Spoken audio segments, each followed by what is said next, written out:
பிரச்சாரத்துக்கு மட்டும்தான் அந்த சமூக நீதி, பிரச்சாரத்துக்காக மட்டும்தான் நான் ஆன்டை ஹிந்துவிசம் அப்படின்லாம் பேசுறது. நீங்கள் பார்த்தீங்கன்னா ஜாதகம் பார்க்கறது, அதுக்கப்புறம் கையில் இந்த மந்திர குச்சி வச்சிருக்கிறது, அப்புறம் போயிட்டு பதவி இருக்கிறது, கோவிலாக போயிட்டு குடும்பத்தினர் வந்து போய் கோவிலாக யாகம் பண்ணுறது. திமுக என்பதில் தீயை எடுத்துட்டாங்க, திராவிடத்தை எடுத்தாச்சு, மூக அது மட்டும் தான் இருக்குது. அந்த மூக என்பது கருணாநிதியோட கட்சி அப்படின்றது தான் நம்ம சொல்ல முடியும். இப்போ அப்படி இருக்கும்போது அந்த முழுக்க அந்த குடும்பத்துக்கான ஒரு கட்சி. நாளைக்கு வந்து திமுகவுக்கு வாக்களிக்கிறவங்க எல்லாருமே வந்து என்ன தெரியுமா பண்ணுறாங்க, அந்த குடும்பம் நல்லா இருக்கணும், அந்த குடும்பம் வந்து நம்மளோட காசெல்லாம் அவங்க சம்பாதிச்சுக்கணும், நம்மளோட சொத்தெல்லாம் அவங்க அழிக்கலாம், நம்ம விரக்தியில் இருக்கலாம், ஆனால் அந்த குடும்பம் நல்லா இருக்கணும்னுக்காக தான் திமுகவுக்கு ஓட்டு போடுறவங்க. பிரதமரை பார்த்தா இந்த டாஸ்மார்க்கு எதிரான அமலாக்கத்துறை ரைடு வந்து தற்காலிகமாக நிறுத்தப்படுங்கிற ஒரு எண்ணம் வந்து எடப்பாடி அவர்களுக்கு இருந்ததா? ஏன் அந்த வார்த்தையை அவர் கூறியிருந்தார்? உண்மைதான். ஏன்னா வந்து அவர் போனது எதுக்காக போனார்? இவ்வளோ நாள் அவர் வந்து மக்களுக்காக, நிதி ஆயோக நம்ம மக்களுக்கு வந்து நம்ம படிப்பு கொண்டு வரணும், இல்லை நிதி கொண்டு வரணும், அதெல்லாம் வந்து இனி வரைக்கும் அவர் ஒரு இதுவும் எடுத்ததில்லை. திமுகவுக்கு ஆப்போசிட்டாக பேசுனா அவங்களுக்கு ஜெயிலு, திமுக பற்றி உண்மையை சொன்னால் ஜெயிலு.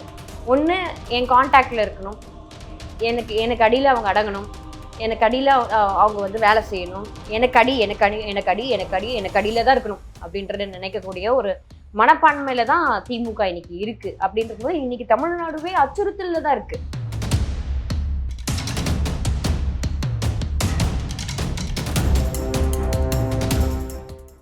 வணக்கம். இன்று நம்மிடையே இணைந்திருப்பவர் அஇஅதிமுக தமிழக மகளிர் அணி மாநில துணை அமைப்பாளர் திருமதி காயத்ரி ரகுராம் அவர்கள். மேடம் வணக்கம். மேடம் வணக்கம். எப்படி இருக்கீங்க? நல்லா இருக்கேன் மேம். ஞாயிற்றுக்கிழமை மதுரையில் வந்து பாரதிய ஜனதா கட்சியோட தலைவரும் உள்துறை அமைச்சருமான திரு அமித்ஷா அவர்கள் வந்து கலந்துட்டு போயிருந்தாங்க. அவர் ஒவ்வொரு முறையும் வரும்போது சின்ன சின்ன சர்ச்சைகள் வருவது வாடிக்கையாக இருக்கு. இந்த முறையும் அவர் வந்து சொல்லியிருக்கிற ஒரு வார்த்தை வந்து என்டிஏ தலைமையிலான கூட்டணி ஆட்சி தமிழ்நாட்டில் அமையுங்கிற ஒரு வார்த்தையை சொல்லியிருக்காங்க. இது எப்படி பார்க்குறீங்க? அவரோட மைண்ட் செட் என்னன்னா, என்டிஏ வந்து அவங்க டெல்லியிலேருந்து பார்க்கும்போது அவங்கள பொறுத்த வரைக்கும் இது என்டிஏ, தமிழ்நாடு பொறுத்த வரைக்கும் ஏன்னா அந்த கூட்டணி அவங்களுக்கு ஆல்ரெடி ஹேவ் அ நேம், அந்த அவங்களுக்கு அதுக்கு பேர் ஏற்கனவே வச்சிருக்கிறனால அது வந்து தேசிய ஜனநாயக கூட்டணி தான் ஜெயிக்கணும் அப்படின்றது வந்து இருக்காங்க. ஆனால் அதுக்கு தலைமை தாங்குவது இங்கே வந்து ஐயா எடப்பாடியார் அவர்கள் தான் வந்து தலைமை தாங்கி அனைத்து இந்திய அண்ணா திராவிட முன்னேற்ற கழகம் தான் ஆட்சி அமைக்கும். அது கூட கூட்டணி இருக்கிறவங்க யார் யார் ஜெயிக்கிறாங்களோ அவங்க வந்து ஜெயிக்க போகிறாங்க, எம்எல்ஏ ஆக போகிறாங்க, அதுதான் அர்த்தம். ஆனால் வந்து இங்கே வந்து குழப்பங்கள், ஏன்னா பாதி பேருக்கு ஹிந்தி புரியாது, சில பேருக்கு ஹிந்தினா அலர்ஜி, இதுதான் ஹிந்தி தெரியாது போடா அப்படின்றாங்க. ஸோ அதனால ஹிந்தி தெரியாது போடான்னு சொல்கிறவங்களுக்கு அவ்வளோதான் புரியும். அதனால அவங்களுக்கு சொல்லி புரிய வைக்கிறது ரொம்ப கஷ்டமாக இருக்கும் அப்படின்றத நான் சொல்வேன் நான். ஆனால் இது வந்து தேசிய ஜனநாயக கூட்டணியை வந்து தமிழ்நாடு ஜனநாயக கூட்டணியாக நீங்கள் பாருங்கள் அப்படின்றது தான் நான் சொல்லுவேன். இது மாநிலத்துக்கான ஒரு தேர்தல். இது கண்டிப்பாக அனைத்து இந்திய அண்ணா திராவிட முன்னேற்ற கழகம் தான் மாற்று கட்சியாக இங்கே வந்து ஆளும் கட்சியாக வரப்போது. 2026 புரட்சி தமிழர் எடப்பாடியார் அவர்கள் தான் வந்து முதலமைச்சராக போகிறது வந்து உறுதி. அது வந்து எந்த மாற்று கருத்தும் கிடையாது அப்படின்றத சொல்லுவேன். ஏன்னா இன்னைக்கு மக்கள் அனைவருமே விரக்தியில இருக்காங்க. ஸோ இந்த கோயிலேஷன் கவர்மெண்ட் வருமா, கூட்டாட்சி வருமா அப்படின்ற மாதிரிலாம் அவங்க எல்லாரும் பேசிக்கிட்டு இருக்காங்க.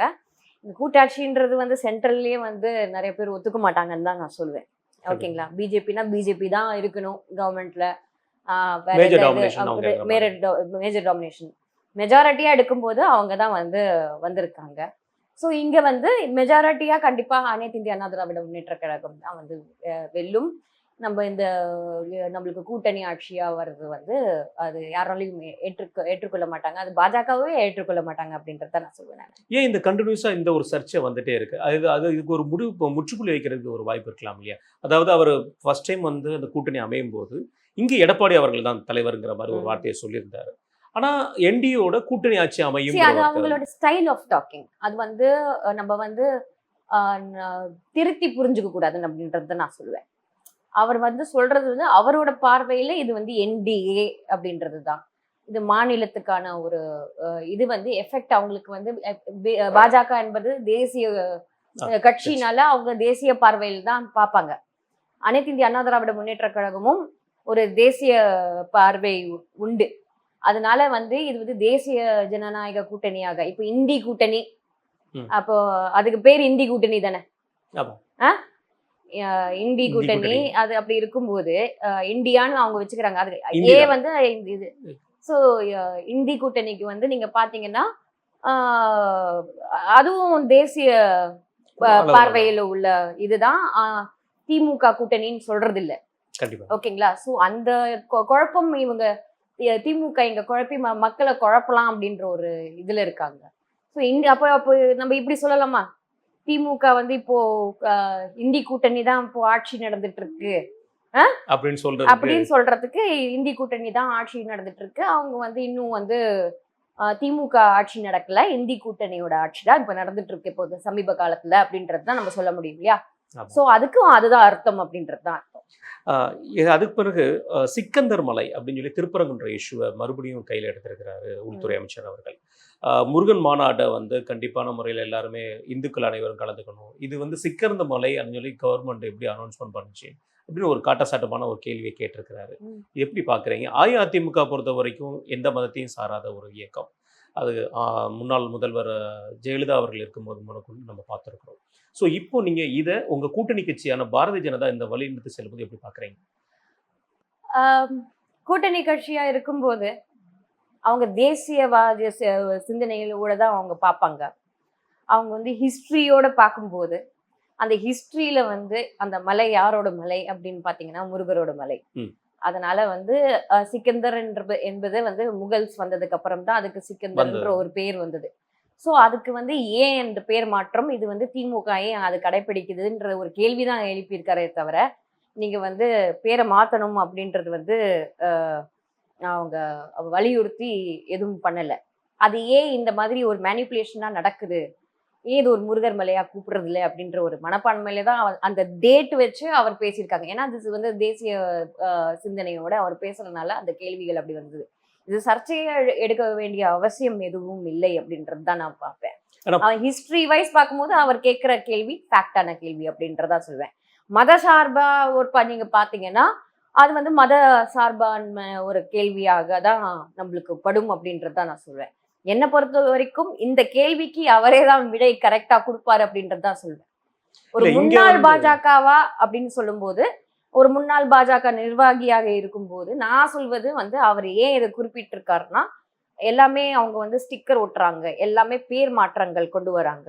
அவர் வந்து ஹிஸ்டரி திமுக வந்து நம்ம வரலாறை அழிக்கணும்னு திருத்தி பாக்குறாங்க. இப்போ திட்டங்களா இருக்கட்டும் எல்லா விஷயத்துக்கும் வந்து அவங்க ஸ்டிக்கர் ஒட்டி தான் பழகுறாங்க. ஸோ இந்த இதுக்கும் அவங்க வந்து ஏன் இந்த மாதிரி ஒரு மாற்றத்தை கொண்டு வராங்க, எல்லாமே இவங்க தான் என்னமோ உருவாக்குன மாதிரி கொண்டு வராங்க அப்படின்றது வந்து இது இருக்கும்போது இது அவரோட ஆதங்கத்தை தான் நான் வந்து வெளியில பாக்குறேன் அப்படின்றத நான் சொல்வேன். இங்க பத்திரிகையாளர் மத்தியிலையும் சரி திமுக சார்ந்தவர்களும் சரி சொல்றது வந்து இங்க மத பிளவு பிரச்சாரத்தை வந்து பாரதிய ஜனதா கையில் எடுத்திருக்கு, இதற்கு உறுதுணையா வந்து அஇஅதிமுக செயல்படுதுங்கிற ஒரு வார்த்தையை வைக்கிறாங்க. இது எப்படி பாக்குறீங்க? பாஜக என்பது ஒரு தனி கட்சி, அனைத்து இந்திய அண்ணா திராவிட முன்னேற்ற கழகம் என்பது தனி கட்சி. அந்த தலைவர் என்ன பேசுறாங்களோ அவரோட கருத்து, அந்த கட்சியோட கருத்து. ஓகேங்களா? இதுக்கும் கூட்டணிக்கும் எந்த சம்பந்தமும் கிடையாது அப்படின்றதுதான் இது வந்து நம்ம சொல்லக்கூடிய ஒரு விஷயம். மத சார்ந்த விஷயங்கள் நம்ம வந்து பேசக்கூடாது என்பது ஐயா எடப்பாடியார் அவர்களுடைய மிகப்பெரிய பாலிசி. ஓகேங்களா? அதை பத்தி பேசக்கூடாது, நம்ம யாரோட மனதும் புண்படுத்தக்கூடாது என்பது ஐயாவோட பாலிசி. இது கண்டிப்பாக ஐயா அவர்கள் தனிப்பட்ட முறையில அவங்க பேசுறதுக்கு கூட வாய்ப்புகள் இருக்கும். அவர் வந்து இது மதவாதமாக நம்ம எடுத்துட்டு போகிறது வந்து சரி இருக்காதோ என்பது அவங்களுக்குள்ள பெரிய லீடர்ஸ்குள்ள டிஸ்கஸ் பண்ணிப்பாங்க அப்படின்னு. இங்க பொதுவா வந்து தமிழ்நாட்டுல வந்து இந்த மாதிரி மத பிரச்சாரங்கள் இது வரைக்கும் ஈடுபட்டது இல்லை. சிறுபான்மையினரை பற்றி பேசுறதுக்கு எடுபடுமே தவிர பெரும்பான்மையினரை பற்றி பேசுறதுக்கு எடுபட்டது இல்லைங்கிற ஒரு கருத்து இருக்கு. இப்போ அஇஅதிமுகவோட கூட்டணியா இருக்கும்போது இங்க ஒரு நெருடல் இருக்க வாய்ப்பு இருக்கு இல்லையா? நம்ம வந்து மத சார்ந்த கூட்டங்கள் மத சார்பான இது இல்லை, இருந்ததே இல்லைன்னு நம்ம சொல்ல முடியாது. ஏன்னா நீங்க வந்து ஆன்டை ஹிந்துவிசம் இருக்கு. எடுக்கிறதே வந்து இங்க ஆன்டை ஹிந்துவிசம் எடுக்கிறதே ஒரு மத சார்பு அரசியல் தான் நான் சொல்வேன் நான். நிலைதான். ஓகேங்களா? ஸோ அப்படி இருக்கும்போது இதுவும் வந்து கொஞ்ச நாளாவே இருக்கிற ஒரு விஷயம் தான். என்னைக்கு வந்து கோயம்புத்தூர் பிளாஸ்ட் நடந்ததோ, ஓகேங்களா, என்னைக்கு வந்து பல இடங்கள்ல வந்து த்ரெட் இருந்ததோ, ஆர்எஸ்எஸ் நிர்வாகிகளுக்கு இருந்ததோ, இது வந்து பேக் அண்ட் ஃபோர்த் நடக்கக்கூடிய ஒரு விஷயம். கொஞ்ச நாளாவே இது நடந்துட்டு இருக்கு. ஸோ என்னைக்கு அந்த பாம் பிளாஸ்ட் இங்க நடந்ததோ, அது நடக்க விடாம பண்றது நம்மளோட பொறுப்பு. அது வந்து அனைத்து இந்திய அண்ணா திராவிட முன்னேற்ற கழகம் அந்த ஆட்சி காலத்துல வந்து நீங்க பாத்தீங்கன்னா எந்த ஒரு பாம் பிளாஸ்ட் பத்தி ஒரு மத சார்ந்த மத கலவரம் கலவரங்கள் எதுவுமே நடந்தது இல்லை. இந்த திருப்புரக்குன்றம் விஷயமும் நடக்கிறது வந்து இப்போ ரீசெண்ட் டைம்ல வந்து போராட்டம், இந்த பிரியாணி கோழி ஆடெல்லாம் வந்து எடுத்துட்டு போனாங்கன்னு சொல்லிட்டு அந்த பிரச்சனை வந்தபோது பெரிய பேரணி இங்க நடந்தது. ஸோ இவங்களும் அதுக்கு ஆப்போசிட்டா வந்து அவங்களோட மத சார்ந்த லீடர்ஸை வச்சு பேச வைக்கிறதா இருக்கட்டும், என்ஐஏவோட விஷயமா இருக்கட்டும், இன்னைக்கு வந்து தமிழ்நாட்டுல வந்து சிறுபான்மையர் மக்களுக்கு வந்து அதுவும் குறிப்பிட்ட நம்மளோட தோழர்கள், முஸ்லிம் தோழர்கள் அவங்க மீது வந்து இன்னைக்கு வந்து ஃபுல் அண்ட் ஃபுல் இன்னைக்கு வந்து இது வந்திருக்கு. என்ஐஏ சார்ந்த விஷயங்கள் நிறைய இது வந்திருக்குன்னா இன்னைக்கு திமுக ஆட்சியில தான் வந்திருக்கு. அனைத்து இந்திய அண்ணா திராவிட முன்னேற்ற கழக ஆட்சியும் போது நீங்க வந்து பாத்தீங்கன்னா எல்லாரும் ஒற்றுமையாகவும் அமைதியாகவும் ஒன்றாக தான் இருந்திருக்காங்க அப்படின் போதுதான் சொல்றேன். ஸோ இன்னைக்கு திமுக ஆட்சியில தான் இந்த மாதிரி விஷயங்கள் நடக்குது. ஸோ என்னைக்கு திமுக ஆட்சியெல்லாம் வரும்போதெல்லாம் நீங்க பாத்தீங்கன்னா அவங்க என்னைக்கு ஆன்டை ஹிந்துவிசம் எடுக்கிறாங்க. இது திமுக எதுக்காக எடுக்கிறாங்கன்னு நினைக்கிறீங்க? திமுக இதை எதுக்காக எடுக்கணும்னு நினைக்கிறீங்க? அது ஒரு நெரேட்டிவா தான் எடுக்கிறாங்க. அவங்களுக்கு என்னமோ வந்து இதெல்லாம் கிடையாது. ஏன்னா ஒரு பக்கம் அவங்க 80% இந்துக்கள் இங்க கட்சியில இருக்காங்கன்னு சொல்றாங்க. ஐடியாலஜிக்கலா அவங்க பேசும்போது அவங்க வந்து வெறும் பிரச்சாரத்துக்கு மட்டும்தான் அந்த சமூக நீதி, பிரச்சாரத்துக்காக மட்டும்தான் நான் ஆன்டை ஹிந்துவிசம் அப்படின்லாம் பேசுறது. நீங்க பாத்தீங்கன்னா ஜாதகம் பாக்குறது, அதுக்கப்புறம் கையில இந்த மந்திர குச்சி வச்சிருக்கிறது, அப்புறம் போயிட்டு பதவி இருக்கிறது, கோவிலா போயிட்டு குடும்பத்தினர் வந்து போய் கோவிலா யாகம் பண்றது, கோவிலுக்கு போய் இதெல்லாம் பண்றது, அதெல்லாம் வந்து அவங்க இதுல நடந்துட்டு தான் இருக்கு. உதயநிதி அவர்களும் போய் சாப்பாடு கோவில்ல போய் சாப்பாடு அன்னதானமும் எதுவும் பண்ணியிருக்காங்க அந்த மாதிரி. ஸோ அந்த தானத்துல போய் சாப்பிட்டு இருக்காரு அப்படின்றதுலாம் நம்ம பார்த்துட்டு தான் இருக்கோம். ஸோ அந்த வகையில இருக்கும்போது நீங்க பாத்தீங்கன்னா ஆன்டை ஹிந்துவிசம்னு எடுத்தாச்சுன்னா நம்ம பாஜகவை வந்து நம்ம அடிக்கலாம் அப்படின்னு சொல்லிட்டு அவங்களோட மனப்பான்மை. ஆனா பாஜக பொறுத்த வரைக்கும் நம்ம ஹிஸ்டரி, வரலாறு அது காப்பாற்றணும் அப்படின்னு நினைக்கக்கூடிய ஒரு கட்சி. மதத்தை காப்பாற்றணும், நம்ம ஹிஸ்டரி வரலாறை காப்பாற்றணும் அப்படின்றது வந்து பாஜகவோட மனப்பான்மை. இதுதான் வந்து அவங்களுக்குள்ள இருக்கிற ஒரு மிஸ் அண்டர்ஸ்டாண்டிங் சொல்றது எதிர் ஐடியாலஜி அப்படின்னு சொல்லிட்டு சொல்றாங்க. திமுக என்பது வந்து ஒரு என்ன சொல்ற பேரறிஞர் அண்ணா அவர்கள் வந்து ஆரம்பிச்ச ஒரு கட்சி. அது வந்து அவர் வந்து அவரோட தொலைநோக்கு பார்வை வந்து வித்தியாசமான ஒரு தொலைநோக்கு பார்வை. இளைஞர்கள் வந்து முன்னேறணும், நிறைய படிப்பு இருக்கணும், அந்த மாதிரி இருக்கக்கூடிய ஒரு தலைவர் அவரு. நம்மளுக்கு ஒரு வழிகாட்டியோ ஒரு தலைவர் அப்படி இருந்தாரு. ஆனா அப்படியே கை மாறினதுக்கு அப்புறம் ஒரு தலைவர் வந்ததுக்கு அப்புறம் அது குடும்பத்துக்கான ஒரு கட்சியா மாறிடுச்சு. திமுக என்பதுல தீய எடுத்துட்டாங்க, திராவிடத்தை எடுத்தாச்சு, மூக அது மட்டும் தான் இருக்கு. அந்த மூக என்பது கருணாநிதியோட கட்சி அப்படின்றதுதான் நம்ம சொல்ல முடியும் இப்போ. அப்படி இருக்கும்போது அந்த முழுக்க அந்த குடும்பத்துக்கான ஒரு கட்சி. எவ்வளோ ஊழல் செய்யலாமோ அவ்வளவு ஊழல் செய்யறாங்க, குடும்பத்துக்காக மட்டும்தான். இன்னைக்கு நம்ம நாளைக்கு வந்து திமுகக்கு வாக்களிக்கிறவங்க எல்லாருமே வந்து என்ன தெரியுமா பண்றாங்க, அந்த குடும்பம் நல்லா இருக்கணும், அந்த குடும்பம் வந்து நம்மளோட காசெல்லாம் அவங்க சம்பாதிச்சுக்கணும், நம்மளோட சொத்தெல்லாம் அவங்க அழிக்கலாம், நம்ம விரக்தியில இருக்கலாம், ஆனா அந்த குடும்பம் நல்லா இருக்கணும்னுக்காக தான் திமுகவுக்கு ஓட்டு போடுறவங்க. ஓகேங்களா? அவங்களுக்கு என்ன கிடைக்குதுன்னா ரிட்டர்ன்ல குவார்டர் கிடைக்குது, குவார்டர் பிரியாணி கிடைக்குது. அதனாலதான் வந்து அந்த மனப்பான்மையில இருக்கிற நபர்கள் தான் திமுகவுக்கு சார்ந்த வாக்குகளா போகுதே தவிர திமுகவுக்கு வந்து பேரறிஞர் அண்ணாவோட தொலைநோக்கு பார்வையை அது கடைபிடிக்கிறதே கிடையாது. அதுல இருந்து வெளியில வந்து புரட்சி தலைவர் ஐயா எம்ஜிஆர் அவர்கள் வந்து ஆட்சிக்கு வந்ததுக்கு அப்புறம் தனியா கட்சி ஆரம்பிச்சதுக்கு அப்புறம் அவரோட தொலைநோக்கு பார்வை எடுத்துக்கொண்டு வந்ததுக்கு அப்புறம் தான் இன்னைக்கு தமிழ்நாட்டுல வந்து எலக்ட்ரிசிட்டில இருந்து ரேஷன்ல இருந்து சத்து உணவுல இருந்து ஹாஸ்பிட்டல்ஸா இருக்கட்டும் எஜுகேஷனா இருக்கட்டும் அத்தனை விஷயங்கள் இன்னைக்கு வந்து பெருசாகுச்சு. தமிழ் மாநாடும் வந்து நீங்க அனைத்து இந்திய அண்ணா திராவிட முன்னேற்ற கழகம் தான் எடுத்து உலக தமிழ் மாநாடு நடத்தியதும் அனைத்து இந்திய அண்ணா திராவிட முன்னேற்ற கழகம் தான். இன்னைக்கு எஜுகேஷனா இருக்கட்டும் எல்லா ஃபீல்டும் இன்னைக்கு வளர்ந்துருக்குன்னா அதுக்கு மிக முக்கிய காரணம் வந்து அனைத்து இந்திய அண்ணா திராவிட முன்னேற்ற கழகம். இன்னைக்கு ஜிடிபி இன்னைக்கு இந்த அளவுக்கு வந்து வளர்ந்துருக்குன்னா அது வந்து அனைத்து இந்திய அண்ணா திராவிட முன்னேற்ற கழகத்தோட மிகப்பெரிய உழைப்பு, அதோட திட்டங்கள், பங்களிப்பு, மக்களுக்கான சேவைகள், திட்டங்கள், மக்களுக்கான நலத்திட்டங்கள் எல்லாமே வந்து கொடுத்தது வந்து அனைத்து இந்திய அண்ணா திராவிட முன்னேற்ற கழகம். அது திமுகவோட ஒப்பிடவே முடியாது அப்படின்றத நம்ம திமுக வந்து ஒண்ணுமே செய்யல. அதை வெறும் ஸ்டிக்கரை தான் ஒட்டிக்கிட்டு நம்ம பண்றோம், அது பண்றோம், இது பண்றோம், இல்லைன்னா எல்லா கவர்மெண்ட் பிளேஸ்க்கு ஓபன் பண்றதுக்கு பாக்ஸிங் பிளேஸா இருக்கட்டும், இல்ல பஸ் ஸ்டாண்டா இருக்கட்டும், அவங்க அப்பா பேரை வைக்கிறதுக்கு தான் ஆட்சிக்கு வந்திருக்காங்களே தவிர இவங்க என்னமோ ஆட்சி வந்து இவங்க மக்களுக்கு நல்லதை செஞ்ச மாதிரி எதுவுமே இல்லை. ஏன்னா இன்னி வரைக்கும் டாஸ்மாக் ஊழலா இருக்கட்டும், ஏன்னா அமித்ஷா அவர்கள் இந்த முறையும் குறிப்பிட்டு சொல்லியிருக்கிறது 35,000 கோடி ரூபாய் வந்து ஊழல் நடந்திருக்குங்கிற ஒரு வார்த்தையை சொல்லியிருக்கிறாரு. நிதி ஆயோக் கூட்டத்துக்கு போகும்போது நம்மளுடைய எதிர்க்கட்சி தலைவர் திரு எடப்பாடி அவர்கள் வந்து சொன்ன வார்த்தை, முதல்வர் அவர்கள் இதுவரைக்கும் எந்த நிதி ஆயோக் கூட்டத்துக்கும் போகல, இந்த தடவை குடும்ப நிதிக்காக போயிருக்காருன்னு சொல்லி ஒரு வார்த்தையை சொல்லியிருக்காரு. பிரதமரை பார்த்தா இந்த டாஸ்மார்க்கு எதிரான அமலாக்கத்துறை ரைடு வந்து தற்காலிகமாக நிறுத்தப்படுங்கிற ஒரு எண்ணம் வந்து எடப்பாடி அவர்களுக்கு இருந்ததா? ஏன் அந்த வார்த்தையை அவர் கூறியிருந்தார்? உண்மைதான். ஏன்னா வந்து அவர் போனது எதுக்காக போனார்? இவ்வளவு நாள் அவர் வந்து மக்களுக்காக நிதி ஆயோக் நம்ம மக்களுக்கு வந்து நம்ம படிப்பு கொண்டு வரணும், இல்ல நிதி கொண்டு வரணும், அதெல்லாம் வந்து இன்னி வரைக்கும் அவர் ஒரு இதுவும் எடுத்ததில்லை. இன்னைக்கு ஏர்போர்ட், கோயம்புத்தூர்ல ஒரு ஏர்போர்ட் வர வேண்டியது, அதெல்லாம் எடுத்துட்டு வரல. ஓகேங்களா?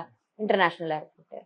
அதுக்கப்புறம் வந்து எய்ம்ஸ், மதுரை எய்ம்ஸ் கொண்டு வர முடியல, மெட்ரோ முடிக்க முடியல.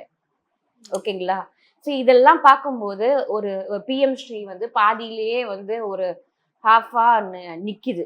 நீட் பேன் பண்ணுவேன்னு சொன்னாங்க, அது இன்னும் வரைக்கும் எனக்கு தெரியும், அந்த ரகசியம் தெரியும் சொன்னவர்கள்லாம் இன்னைக்கு வந்து மௌனமாக போய் டான்ஸ் ஷோ பார்க்குறாங்க ரோட்ல.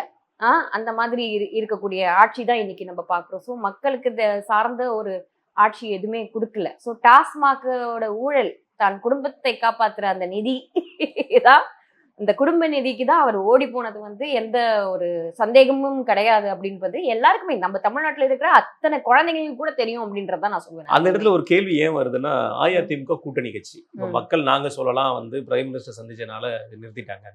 அஇஅதிமுக பிஜேபியோட கூட்டணி கட்சியில இருக்காங்க. அவங்களே இந்த வார்த்தையை சொன்னா அப்ப என்ன கூட்டணியில இருந்த ஒரு இது இருக்கு? மக்கள் சொன்னதுதான் ஐயா எடப்பாடியார் அவர்கள் வந்து சொல்லியிருக்காரு. ஓகேங்களா? இது தெரியணும், இது வந்து பாஜகவுக்கும் தெரியும், அவங்க மனசுக்குள்ள எதுக்கு வராருன்றது கூட பாஜகவுக்கும் தெரியும். மோடி அவர்களுக்கு தெரியாதா? கண்டிப்பாக தெரியும், எதுக்கு வராங்கன்றது தெரியும். இனி வரைக்கும் என்ன வெளியில என்ன உள்ள பேசிக்கிட்டாங்க, அந்த பிட்டு பேப்பர் வச்சுக்கிட்டுன்றது யாருக்கும் தெரியாது.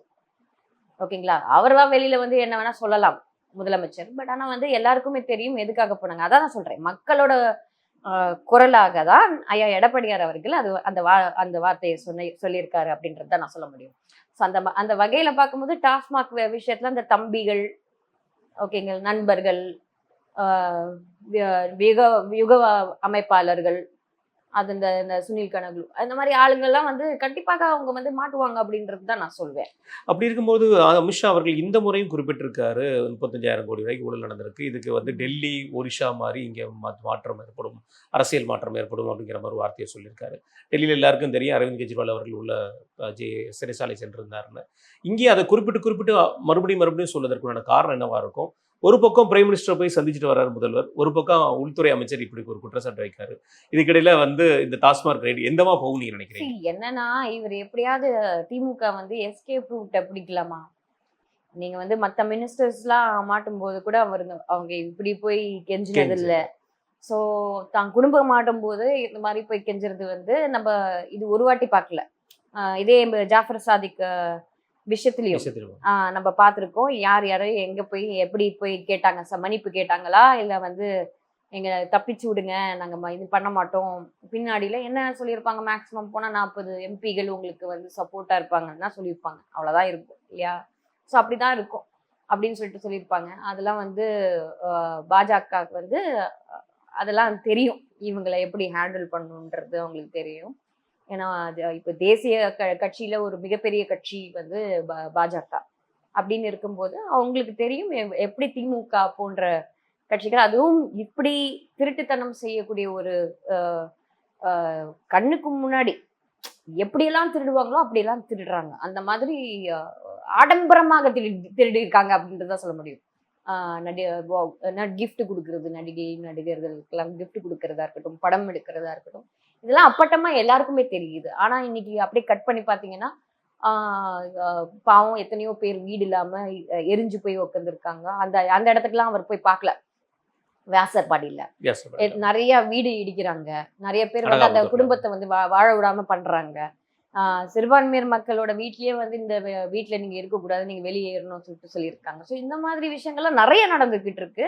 வெளியில இன்னைக்கு நியூஸ்ல எதுவுமே வர விடாம பண்ணிக்கிட்டு இருக்காங்க. ஏன்னா ஊடகங்கள் வந்து முழுக்க முழுக்க இன்னைக்கு வந்து திமுக சார்ந்த ஊடகங்களா வந்து இருக்கிறதுனால அவங்க அதை மூடி மறைக்கணும். நம்ம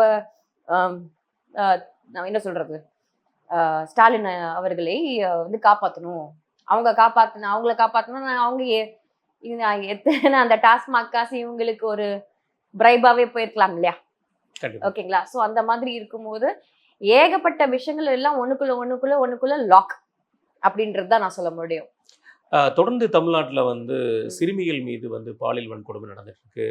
நேற்று கூட தாம்பரத்தில் அருகே உள்ள அரசு விடுதியில கூட நடந்திருக்கு.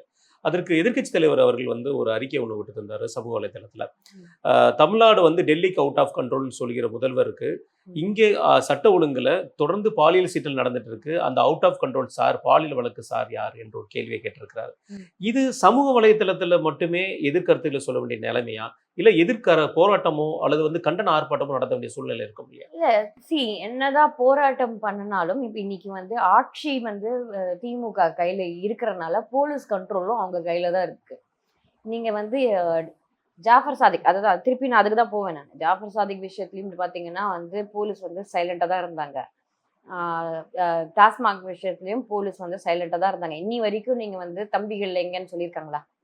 இல்ல, சொன்னது கிடையாது. எல்லாமே வந்து அடக்கி வாசிக்கப்படுறது. இன்னைக்கு வந்து பல இடத்துல பாலியல் குற்றச்சாட்டுகள், அண்ணா யூனிவர்சிட்டி, அண்ணா பல்கலைக்கழகத்திலேயே நீங்க எடுத்துக்கோங்க இல்லையா எக்ஸாம்பிள், அவங்க எப்படி திருத்தி அவங்க வந்து கருத்துக்களை சொன்னாங்கன்றது வந்து நம்ம எல்லாருக்குமே தெரியும். அப்படின்றது இமீடியட்டா வந்து இவர் ஒருத்தர் தான் இருந்தாரு, இமீடியட்டா இவர் தான் பண்ணாரு அப்படின்றது வந்து டக்குன்னு ஒரு இன்வெஸ்டிகேஷன் இல்லாம இவங்களே வந்து ஜட்ஜ்மெண்ட் கொடுத்த மாதிரி இருக்கு.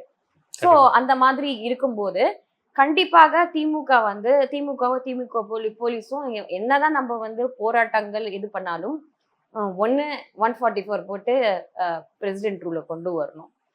ஓகேங்களா?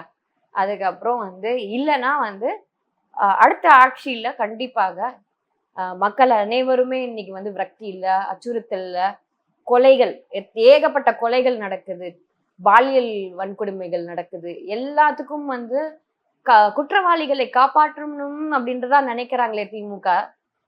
மக்களை காப்பாற்றணும் என்ற ஒரு எண்ணம் திமுகக்கு இல்ல. ஏன்னா வந்து அவங்களோட டிஎன்ஏ அந்த மாதிரி. இது எது கேள்வி ஒரு கேள்வி ஏன் கேட்க வேண்டிய சூழ்நிலை வருதுன்னா, திமுக எதிர்கட்சியா இருக்கும்போது பல விஷயங்கள் ஆர்ப்பாட்டம், போராட்டங்கள் கண்டுபிடிச்சு நடந்துட்டே இருந்தாங்க. உதாரணத்துக்கு சொல்ல போனா ஸ்டெர்லைட் வழக்கு ஆகட்டும், ஸ்டெர்லைட்ல அந்த துப்பாக்கி சூடாகட்டும், சாத்தான்குளம் விஷயமாகட்டும், எந்த ஒரு விஷயம் கிடைச்சாலுமே உடனே நடவடிக்கை எடுக்கிறாங்க. தொடர்ந்து பாலியல் சீண்டல் வந்து சிறுமி லெவலுக்கு வரக்கூட போகுது, அதுவும் அரசு விடுதியிலே நடக்கும் பொழுது இதை வந்து இன்னும் அஇஅதிமுக கையில் எடுத்து ஒரு போராட்டம் நடத்தாம இருக்கிறது. கண்டிப்பா நாங்க நடத்திக்கிட்டு தான் இருக்கோம். நீங்க வந்து அண்ணா பல்கலைக்கழகம் வந்து இன்னைக்கு நடந்தனாலதான் இன்னைக்கு வந்து 5 மாசத்துக்குள்ள வந்து தீர்ப்பு கிடைச்சிருக்கு. ஆனா நீங்க வந்து பாத்தீங்கன்னா எத்தனையோ பெண்கள் இன்னைக்கு வந்து அந்த மாதிரி கஷ்டப்பட்டுட்டு இருக்காங்க. இந்த ஒரு தீர்ப்புனால மத்த பெண்கள் எல்லாம் காப்பாத்திட்டாங்க, பாதுகாப்பா இருக்காங்கலாம் கிடையாது. எல்லாருக்கும் பாலியல், இன்னைக்கு இந்த குழந்தை கூட நீங்க தாம்பரத்துல வந்த குழந்தைகள் கூட நீங்க சொல்றீங்க, அதுக்கு ஜீவா கீதா ஜீவன் என்ன சொல்றாங்கன்னா, இந்த மாதிரி அவர் நல்லவர் நினைச்சு வச்சோம், அவர் கெடுதல் பண்ணுவாரு அப்படின்னு நாங்க நினைக்கல, ஆனா ஏதோ நடந்துருச்சு, இப்படி யாராவது பேசுவாங்களா? அது அவங்களோட குழந்தையா இருந்தா இதுதான் அவங்களோட வழியான்னு கேட்கிறேன் நான். ஓகேங்களா? ஸோ இது ஒரு காப்பாத்துற ஒரு இது பாலிஷ் பண்ணி பூசி அங்க தட்டி இங்க தட்டி பேசுறாங்க அவங்க. இது வந்து அரசுக்கான போக்கே கிடையாது. இது வந்து ஒரு இது நினைச்சாலே ரொம்ப வருத்தமா இருக்கு. தமிழ்நாடோட கதியை நினைச்சா நம்மளுக்கு ரொம்ப வருத்தமா இருக்கு அப்படின்றத நான் சொல்ல முடியும். அந்த வகையில பார்க்கும்போது என்னதான் அவங்க பண்ண போராட்டங்கள் எல்லாமே மாக்டு போராட்டங்கள். நிறைய பேர் அதனால இறந்து போனாங்க. ஓகேங்களா? அதனால நிறைய பேர் இறந்து போனாங்க. ஸ்டெர்லைட் விஷயமா இருக்கட்டும். அவங்க இது வந்து டிஎம்கே ஒரு ரீசன் தான் இதுல. ஓகேங்களா? ஜல்லிக்கட்டா இருக்கட்டும். எல்லாமே இவங்க வந்து ஜல்லிக்கட்டு வந்து மக்களா எடுத்து செஞ்சது. திமுக செய்யல. ஓகேங்களா? ஸோ அந்த மாதிரி இருக்கும்போது இந்த போராட்டங்கள்லாம் வந்து அவங்க வந்து டாஸ்மாக நாங்க வந்து மூடுவோம்னு சொல்லிட்டு நாங்க வந்து யார் கன்னிமொழி சொன்னாங்க, இளம் விதவைகள்லாம் இங்க ஏகப்பட்ட ஆயிட்டாங்க. ஆனா இன்னைக்கு டாஸ்மாக்ல ஊழல் செஞ்சதே தம்பிகளும் அண்ணன் மகனும் அப்படின்றத நம்ம வந்து பேச முடியும் அப்படின்றத நம்ம சொல்ல முடியும். ஸோ அப்படி இருக்கும்போது ஏன் கன்னிமொழி இன்னைக்கு குவைட்டா இருக்காங்க? ஏதாவது ஒரு வார்த்தை சொன்னாங்களா? எதுவுமே சொல்லலையே. இது வரைக்கும் மீடியா அட்ரஸ் பண்ணது கிடையாது. இளம் விதவைகள் இப்ப இல்லையா? இல்ல என்ன வந்து இளம் விதவைகள் இல்லையா? தாலி நீங்க அறுக்கலையா? நீங்க என்ன பண்ணியிருக்கீங்க நீங்க? அப்படின்றத நம்ம கேள்வி. ஒரு லிமிடேஷன் இல்ல. எக்ஸ்ட்ரா பார் லைசன்ஸ் வந்து லைசன்ஸ் இல்லாத பார்லாம் கூட நடந்திருக்கு. எக்ஸ்ட்ரா பார்ஸ் நடந்திருக்கு. ஸோ ஏகப்பட்ட ஊழல்கள் நடந்துட்டு இருக்கும்போது இதை பத்திலாம் அவங்க பேசுறதுக்கு ஒண்ணுமே கிடையாது. ஸோ ஆனா இது மக்கள் எல்லாருக்குமே தெரிஞ்சு போச்சு. இன்னைக்கு மக்கள் எல்லாருக்குமே தெரிஞ்சு போச்சு. இன்னைக்கு இந்த இந்த திமுகனால எத்தனை பேரோட குடும்பத்துல அட்லீஸ்ட் ஒரு குடும்பத்துல ஒருத்தர் வந்து ஒண்ணு சம்பாதிக்காம இருக்காங்க, இல்லைன்னா ஒருத்தர் வந்து வாழ்க்கையை இழந்திருக்காங்க, இல்லைன்னா வந்து பாலியல் ரீதியாக துன்புறுத்தல் இதா இருக்காங்க. ஒரு ஃபேமிலியில எல்லாருமே இது கோத்ரூ பண்ணியிருக்காங்க. கையில காசு இல்லாம பொருளாதாரம் இல்லாம இருக்காங்க, சாப்பாடுக்கு வழி இல்லாம இருக்காங்க, வேலை இல்லாம இருக்காங்க அப்படின்னும் போது ஸோ இது ஏகப்பட்ட விஷயங்கள் இன்னைக்கு ஒவ்வொரு ஃபேமிலியும் இது இருக்கு. இது அப்படின்றத உண்மை. அதே மாதிரி சட்ட ஒழுங்கு பிரச்சனையை வந்து எதிர்க்கட்சி தலைவர் அடிக்கடி எழுப்புறாங்க. சட்டமன்றத்தில் கூட அவர் நிறைய எழுப்பியிருந்தாரு. அதை நமக்கு ஒளிபரப்பு சரி நேரலை செய்யறதுனால நமக்கு தெரியல மக்களுக்கு. ஒரு விஷயம் என்னன்னா, கொங்கு மண்டலம் என்றைக்குமே வந்து அஇஅதிமுகவோட மிகப்பெரிய பலம்.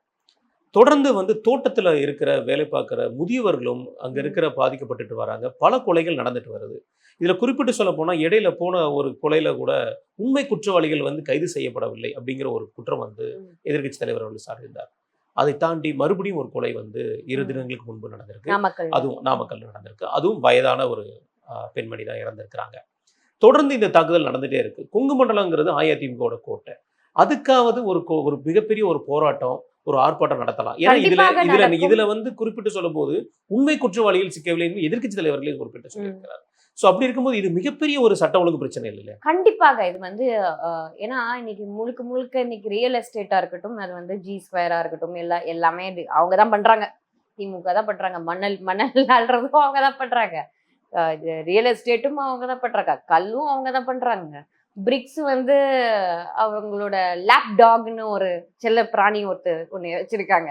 அந்த செல்ல பிராணிக்கு வந்து அந்த பிரிக்ஸ் அமைச்சு கொடுத்துருக்காங்க. ஸோ அப்படி இருக்கும்போது இவங்க எல்லாமே பண்ணும்போது எனக்கு இப்போ என்ன சந்தேகம் வருதுன்னா, இது சொத்து விஷயமா அவங்க கொல்லப்படுறாங்களா, இல்ல அவங்க நிலத்துக்காக கொல்லப்படுறாங்களா, இல்ல அங்க ஒரு இண்டஸ்ட்ரி வரணும்னு கொல்லப்படுறாங்களா, இந்த மாதிரி ஏகப்பட்ட கேள்விக்குறிகள். அப்படி இது கூட ஒரு குற்றச்சாட்டா கூட சொல்றாங்க. அந்த இடத்த வந்து இதனால பல பேர் கொடுத்துட்டு போறாங்க, தோட்டங்கள் எல்லாம் கொடுத்துட்டு போறாங்க. அதுதான் இது வந்து கண்டிப்பா இது வந்து it is something either related to real எஸ்டேட்டா இருக்கணும், இல்லைன்னா இண்டஸ்ட்ரி அங்க வரத்துக்காக ஒரு விஷயமா இருக்கணும், இல்லைன்னா யாராவது நிலத்தை அபகரிக்கிறதுக்காக அவங்க வந்து பிளான் பண்ணிக்கணும். இந்த 3 விஷயம் தாண்டி அங்க வந்து இந்த மாதிரி கொலைகள் நடக்கிறதுக்கு ஒண்ணுமே இல்லை. ஒரு வயசானவங்க ஃபேமிலியில போயிட்டு, அதுவும் அடுத்தது யாரும் இல்லாதவங்க ஒருத்தங்க அங்க அந்த வீட்டுல யாருமே இல்லாதவங்க இருந்தாங்கன்னா கண்டிப்பாக வந்து அந்த ஏன்னா அவங்க பையனும் யாராவது ஒருத்தர் வந்து சேம் டாஸ்மாக்னால இறந்து போயிருக்கலாம், இல்ல இதுக்கு முன்னாடி யாராவது இதுக்குனால இறந்து போயிருக்கலாம். அந்த மாதிரி இருக்கும்போது ஒரு தனிமையில இருக்கும்போது இப்போ இந்த லேண்ட் ஈஸியா வாங்குறதுக்கு ஒரே வழி வந்து கொல்றதான் அவங்க நினைச்சிருக்கலாம் அப்படின்றதுதான் நான் சொல்லுவேன். என்னை பொறுத்த வரைக்கும் இந்த மாதிரி ஏகப்பட்ட குற்றங்கள் வருது வந்து, அதான் கொலைகள் வந்து கோர்ட்டுக்கு முன்னாடியும் நடக்குது, போலீஸ்க்கும் நடக்குது. ஓகேங்களா? அதுக்கப்புறம் சமூக ஆர்வலர்களுக்கு நடக்குது. அப்படின் போது எல்லாருக்குமே நடக்குது. அதுவும் திமுகவுக்கு ஆப்போசிட்டா பேசினா அவங்களுக்கு ஜெயிலு, திமுக பத்தி உண்மையை சொன்னா ஜெயிலு. ஸோ இந்த மாதிரி ஒரு அச்சுறுத்தல் தான் இன்னைக்கு ஒருத்தர் இல்லைங்க, இன்னைக்கு தமிழ்நாடு முழுக்கவே இன்னைக்கு அந்த நிலைமையில தான் இருக்காங்க அப்படின்றத நான் சொல்லுவேன். ஒண்ணு உங்களுக்கு வந்து மாவட்ட செயலாளர் தெரிஞ்சிருக்கணும் திமுகல, அவங்கள கெஞ்சணும், அவங்களுக்கு இது இது வந்து சமூக நீதியா நான் கேட்குறேன். இது சமூக நீதியே கிடையாது. ஆனா அவங்க பேசுறதெல்லாம் சமூக நீதி. ஒண்ணு என் கான்டாக்ட்ல இருக்கணும், எனக்கு எனக்கு அடியில அவங்க அடங்கணும், எனக்கு அடியில அவங்க வந்து வேலை செய்யணும், எனக்கு அடி எனக்கு அடி எனக்கு அடி எனக்கு அடி எனக்கு அடியில தான் இருக்கணும் அப்படின்றத நினைக்கக்கூடிய ஒரு மனப்பான்மையில தான் திமுக இன்னைக்கு இருக்கு. அப்படின்றது போது இன்னைக்கு தமிழ்நாடுவே அச்சுறுத்தல்ல தான் இருக்கு, பாதுகாப்பு இல்லை அப்படின்னு இன்னைக்கு முதியோர்கள்லாம் இன்னைக்கு நினைச்சு பார்க்கும்போது ரொம்ப கஷ்டமா இருக்கு, அப்செட்டிங்கா இருக்கு. அந்த வகையில வந்து கண்டிப்பாக அனைத்து இந்திய அண்ணா திராவிட முன்னேற்ற கழகம் கண்டிப்பா பெரிய ஒரு போராட்டம் நடத்தும். அது வந்து இது வந்து இந்த சட்ட ஒழுங்கு இது வந்து இன்னும் நோட் பண்ணிட்டு தான் இருக்காங்க, சென்டர்லயும் நோட் பண்ணிட்டு தான் இருக்காங்க. இதெல்லாம் வந்து இது லேஸ்ல விட மாட்டாங்க அப்படின்றத நான் சொல்லுவேன். மிக்க நன்றி உன் நேரத்தையும் கருத்தையும். தேங்க்யூ.